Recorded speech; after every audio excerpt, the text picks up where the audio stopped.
Hello students, कैसे हैं आप लोग? आई होप कि आप लोगों की पढ़ाई बहुत अच्छी चल रही होगी। देखिए, आज का जो हमारा टॉपिक है वो है बहमनी साम्राज्य का प्रसार और उसका विघटन। यानी कि जो बहमनी साम्राज्य था, उसका प्रसार किस तरह से हुआ और उसका विघटन किस तरह से हुआ, आज हम ये जानेंगे। और आप लोगों को पता होगा, अगर आप लोगों ने क्वेश्चन पेपर देखा है, तो आप लोगों को पता होगा कि बहमनी साम्राज्य से कितना सारा क्वेश्चन आता है, ठीक है? जितने भी विजयनगर साम्राज्य हो गए, बहमनी साम्राज्य हो गए, ये बहुत इम्पोर्टेंट है आपके लिए, ठीक है? तो हम सबसे पहले क्या करेंगे, इसका कंटेंट पढ़ेंगे। और याद रखिए कि जैसे ही आपका हिस्ट्री का जो है वो क्लास हो जाएगा, मॉडर्न हिस्ट्री का भी हो जाएगा, उसके बाद हम आंसर राइटिंग की 2 क्लास रखेंगे कि आपको हिस्ट्री का आंसर किस तरीके से फ्रेम करना है। तो चलिए आइए शुरू करते हैं आज। देखिए, लिखा है बेसिकली कि जो बहमनी काल था, ठीक है? उसमें बहमनी साम्राज्य का सबसे उल्लेखनीय व्यक्ति जो था, वो फ़िरोज़ शाह बहमनी था। वह धार्मिक ज्ञान से अर्थात कुरान की टीकाओं, इस्लामी कानून आदि से अच्छी तरह से परिचित था। कौन? फ़िरोज़ शाह बहमनी। याद करते हुए चलेंगे कि बहमनी साम्राज्य का सबसे उल्लेखनीय और शक्तिशाली व्यक्ति कौन था? फ़िरोज़ शाह बहमनी था। और उसके पास क्या था? धार्मिक ज्ञान था, उसे कुरान आता था, उसे इस्लामी कानून आता था, उसे वनस्पति शास्त्र, ज्यामिति, तर्कशास्त्र आदि विज्ञानों का भी विशेष शौक था। वह एक अच्छा कातिब और शायर भी था और अक्सर आशु कविताएँ रचता था। फ़िरिश्ता के अनुसार वह फ़ारसी, अरबी और तुर्की में ही नहीं बल्कि तेलुगु, कन्नड़, मराठी में भी सिद्धहस्त था। सिद्धहस्त यानी कि संपूर्ण था, ठीक है? देखिए, लिखा है कि उसके हरम में विभिन्न देशों और क्षेत्रों की पत्नियों की एक बड़ी संख्या थी, जिसमें अनेक हिंदू पत्नियां भी थी। कहा गया है कि वह अपनी प्रत्येक पत्नी से उसी की भाषा में बातचीत करता था। जैसे उसकी जो जितनी भी पत्नियां थी वो अलग अलग, बेसिकली बोला जाए तो अलग अलग धर्म और जाति की थी। तो वह उनसे क्या करता था? उसी की भाषा में बात करता था। फिरोज शाह बहमनी का जो संकल्प है वो दक्कन को भारत की सांस्कृतिक राजधानी बनाने का था। क्या था? दक्कन को सांस्कृतिक राजधानी बनाने का संकल्प जो है वो फिरोज शाह बहमनी ने ले लिया था। फिर दिल्ली सल्तनत के पतन ने उसकी सहायता की, क्योंकि अनेक विद्वान दिल्ली से दक्कन चले गए। सुल्तान ने ईरान, इराक के विद्वानों को भी प्रोत्साहन दिया। वह कहा करता था कि बादशाह को अपने इर्द गिर्द सभी राष्ट्रों के विद्वान व्यक्तियों और सज्जनों को जमा रखना चाहिए, ताकि उनकी सोहबत से वह जानकारियाँ पाता रहे। देखिए, आज के टाइम पे भी ऐसा होता है बेसिकली कि जो मंत्रीगण होते हैं वो बहुत सारे ज्ञानी लोगों को, बहुत से मतलब सलाहकार लोगों को क्या करते हैं, अपने पास नियुक्त करते हैं, ताकि उनको क्या मिलता रहे? समय-समय पर उचित ज्ञान मिलता रहे और उचित सलाह मिलता रहे। इसलिए क्या करते हैं? वे लोग अच्छे विद्वान को नियुक्त करते हैं। वैसा ही पहले के टाइम पे भी होता था। पहले के टाइम पे राजा-महाराजा के दरबार में बहुत से विद्वान रहते थे। जैसे आप लोगों ने सुना होगा ना, अकबर के 9 रत्न, इस तरीके से ही आज भी होता है। फिर देखिए, लिखा है कि वह आम तौर पर उलमा, शायरों, इतिहास सुनाने वालों और दरबारियों से सबसे विद्वान और हाजिर जवाब लोगों की सोहबत में आधी रात तक समय गुजारता था। उसने ओल्ड टेस्टामेंट और न्यू टेस्टामेंट दोनों पढ़ रखा था और वह सभी धर्मों के मूल तत्वों का सम्मान करता था। उसे फ़रिश्ता ने एक सच्चा मुसलमान कहा है, जिसकी अकेली कमज़ोरी यह थी कि वह शराब पीने और संगीत सुनने का शौकीन था। देखिए, लिखा प्रशासन में सबसे बड़े पैमाने पर हिंदुओं की भर्ती फिरोज शाह बहमनी का सबसे महत्वपूर्ण कदम था। लिखा है कि कहते हैं कि उसी के समय में से जो प्रशासन है उस पर और खासकर राजस्व प्रशासन पर दक्कनी ब्राह्मण छा गए। यह दक्कनी हिंदू विदेशियों के आने से पड़ने वाले प्रभावों को प्रतिसंतुलित भी करते थे। फिरोज शाह बहमनी खगोलिकी को प्रोत्साहन देते थे और उसने दौलताबाद के पास एक वैधशाला बनाई थी। फिर उसके बाद लिखा है कि उसने अपने राज्य में प्रमुख बंदरगाहों चौल और दाभोल पर काफ़ी ध्यान दिया था। तो बहमनी के टाइम पे कौन-कौन से बंदरगाह थे? एक था चौल, एक था दाभोल, जहाँ की फ़ारस की खाड़ी और लाल सागर से व्यापारी जहाज आते थे और दुनिया के सभी हिस्सों से विलासिता वस्तु लाते थे। यानी कि यहाँ से क्या होता था? भारत में सामान का आयात किया जाता था। देखिए, लिखा है कि खेड़ला के गोंड राजा नरसिंह राय को हराकर फिरोज शाह बहमनी ने बरार की ओर बहमनी साम्राज्य का प्रसार जो है वो आरंभ किया। राय ने उसे 5 हाथी, 50 मन सोना और 50 मन चांदी उपहार में दिए थे। राय की एक बेटी भी फिरोज से ब्याही गई। खेड़ला नरसिंह को लौटाकर उसके साम्राज्य का एक अमीर बना लिया गया और उसे राजसी परिधान खिलअत दिया गया। तो मान लीजिए कि अगर क्वेश्चन आ जाता है कि खिलहत क्या है, ठीक है? खिलअत क्या होता है या फिर मध्यकालीन इतिहास में खिलअत क्या होता है, तो आप लोगों को पता होगा ये एक राजसी परिधान था खिलअत। देखिए यहाँ साफ-साफ लिखा गया है कि खिलअत है जो वो राजसी परिधान है, जिसमें कि जरी की कढ़ाई वाली एक टोपी भी शामिल है। देवराय प्रथम की बेटी से फिरोज शाह बहमनी के विवाह का तथा बाद में विजयनगर के खिलाफ उसके युद्धों का उल्लेख हम कर चुके हैं, लेकिन कृष्णा गोदावरी वादी पर वर्चस्व का संघर्ष जारी रहा।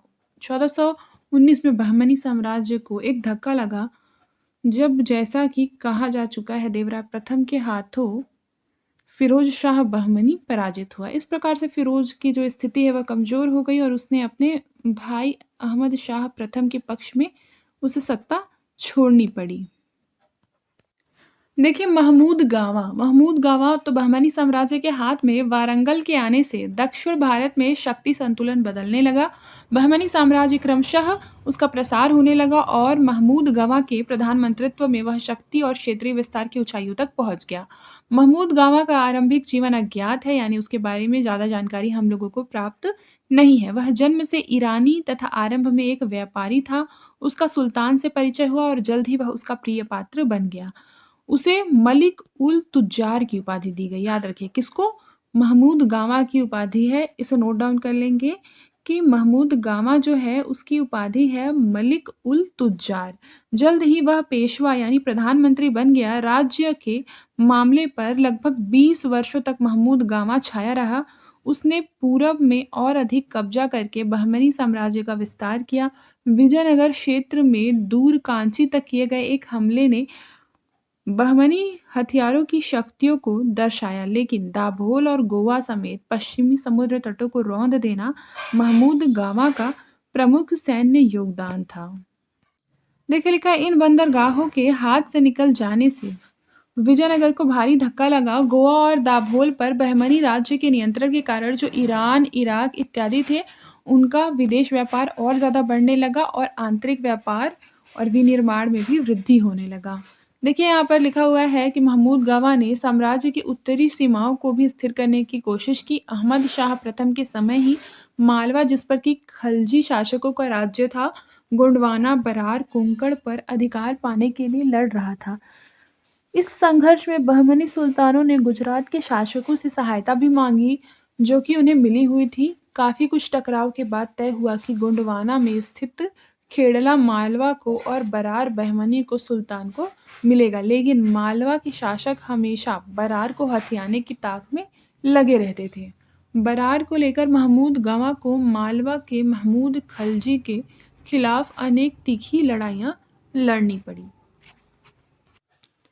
मतलब बेसिकली आप लोग देखें तो जो महमूद गावा है उसे बरार चाहिए था और बरार को पाने के लिए महमूद गावा की जो लड़ाई है वो किससे हुई है?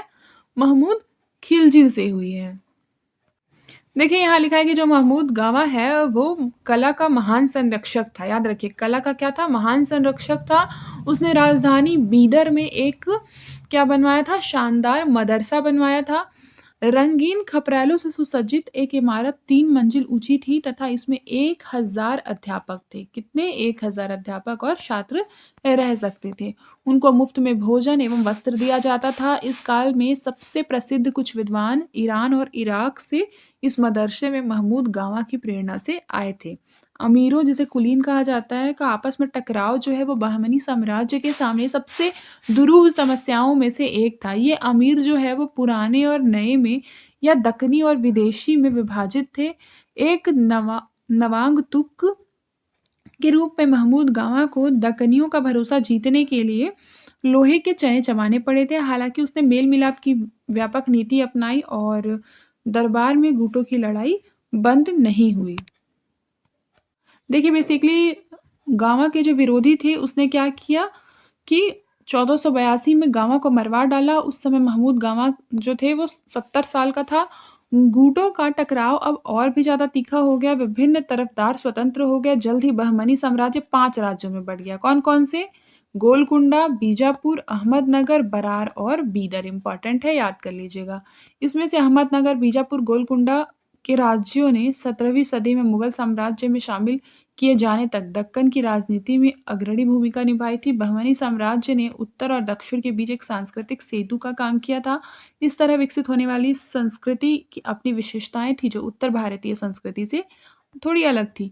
उत्तराधिकारी राज्यों ने इन सांस्कृतिक परंपराओं को जारी रखा और उन्होंने इस काल में मुगल संस्कृति के विकास को भी प्रभावित किया। देखिए, विजयनगर साम्राज्य का चरमोत्कर्ष एवं विघटन, इस पर भी क्वेश्चन आते हैं। अगर आप लोगों ने पीवाईक्यू देखा होगा तो आप लोगों को पता होगा।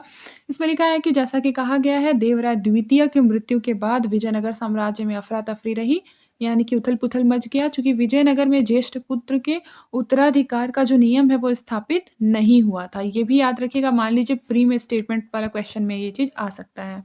और स्टेटमेंट में दे देगा कि बेसिकली उत्तराधिकार का जो नियम है, ज्येष्ठ उत्तराधिकार का नियम, वह विजयनगर साम्राज्य में स्थापित था। तो आप लोगों को भी लगेगा कि हाँ, हो सकता है, क्योंकि विजयनगर साम्राज्य काफ़ी सुसज्जित और मतलब सुव्यवस्थित बेसिकली एक साम्राज्य था।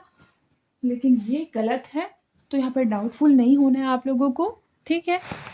याद रखना है कि हाँ, ज्येष्ठ उत्तराधिकार का नियम जो है वो स्थापित नहीं हुआ था। अतः गद्दी के विभिन्न दावेदारों के बीच गृह युद्धों का एक सिलसिला चल पड़ा था। इस प्रक्रिया में अनेक जागीरदार स्वतंत्र हो गए थे। मंत्रीगण बहुत शक्तिशाली हो गए और जनता को काफ़ी कष्ट पहुँचाते हुए उनसे जबरन उपहार और भारी कर जो है वो वसूल करने लगे थे। राय की सत्ता कर्नाटक तक और पश्चिमी आंध्र के कुछ भागों तक सिमट कर रह गई। देखिए, यहाँ लिखा है शासकगण मौज मस्ती में खोए रहते थे और राज्य के मामलों की उपेक्षा कर रहे थे। कुछ समय के बाद जो मंत्री हैं वो सालुवा की गद्दी को हड़प लिए और इस तरह से पहले वाला जो राजवंश है वो समाप्त हो गया। सालुवा ने कानून और व्यवस्था को बहाल किया, एक नए राजवंश की स्थापना की। जल्द ही इस राजवंश का भी अंत हो गया। अंततः कृष्णदेव ने, याद रखिएगा, कृष्णदेव ने एक नया राजवंश जिसे कि तुलुव राजवंश कहते हैं का आरंभ किया। तो मान लीजिए क्वेश्चन आएगा कि तुलुव राजवंश का आरंभ किसने किया था, तो याद रखिएगा कृष्णदेव ने। फिर उसके बाद लिखा है कृष्णदेव राय ने इस राजवंश का सबसे महान व्यक्ति था। याद रखिएगा, कृष्णदेव राय जो कि तुलुव राजवंश के संस्थापक थे, वह इस राजवंश के सबसे महान व्यक्ति थे। कुछ इतिहासकार उसे विजयनगर के सभी शासकों में सबसे महान मानते हैं। कृष्णदेव राय को न सिर्फ कानून और व्यवस्था को बहाल करना पड़ा, बल्कि विजयनगर के पुराने विरोधियों से भी निपटना पड़ा, अर्थात बहमनी साम्राज्य के उत्तराधिकारी राज्यों और उड़ीसा राज्यों से, जिसने विजयनगर के अनेक इलाके हड़प लिए थे। साथ ही इसे पुर्तगालियों का सामना भी करना पड़ा, जिनकी शक्ति धीरे धीरे बढ़ रही थी। अब देखिए, यहाँ पर लिखा है 7 वर्षों तक चले युद्धों की एक श्रृंखला में कृष्णदेव राय ने पहले उड़ीसा के शासक को कृष्णा नदी के सभी क्षेत्र विजयनगर को वापस सौंपने पर मजबूर कर दिया। इस तरह स्वयं को मजबूत बनाकर उसने तुंगभद्रा के दोआब पर नियंत्रण का पुराना संघर्ष फिर से आरंभ कर दिया। कृष्णदेव ने टकराव के लिए भारी तैयारियां की। उसने रायचूर और मुदक्कल को रौंदकर दुश्मनी का आरंभ किया। इसके बाद हुई लड़ाई में बीजापुर का शासक पूरी तरह से हारा। उसे कृष्णा नदी के पार ढकेल दिया गया और वह मुश्किल से जान बचाकर भागा। पश्चिम में जो विजयनगर की सेनाएं थी वह बेलगाम चली गई। उसने बीजापुर पर कब्जा करके अनेक दिनों तक उसे लूटा और संधि होने तक उससे पहले गुलबर्गा को नष्ट कर दिया। इस तरह कृष्णदेव के काल में विजयनगर दक्षिण की सबसे बड़ी सैन्य शक्ति बनकर उभरा था। देखिए, अगले क्लास में अब हम लोग पढ़ेंगे भारत में धार्मिक आंदोलन और सांस्कृतिक विकास। आपकी जो क्लासेस है वो छोटी-छोटी हो रही हैं, बट आई होप कि आप लोगों को इसका जो कॉन्टेक्स्ट है वो समझ में आ रहा होगा और जितना भी बेसिकली बोला जा यहाँ पे कंटेंट पढ़ाया जा रहा है, वो मैं सोच रही हूँ कि आपको छोटे में ही जो टॉपिक है वो समझ में आ जाए। तो आई होप कि आप लोगों को समझ में आ रहा होगा और आप लोग शॉर्ट नोट्स बना भी रहे होंगे लास्ट डे रिवीजन के लिए। तो आज के लिए बस इतना ही, मिलते हैं नेक्स्ट क्लास में। तब तक के लिए अपना ख्याल रखें और मन लगाकर पढ़ाई करते रहें।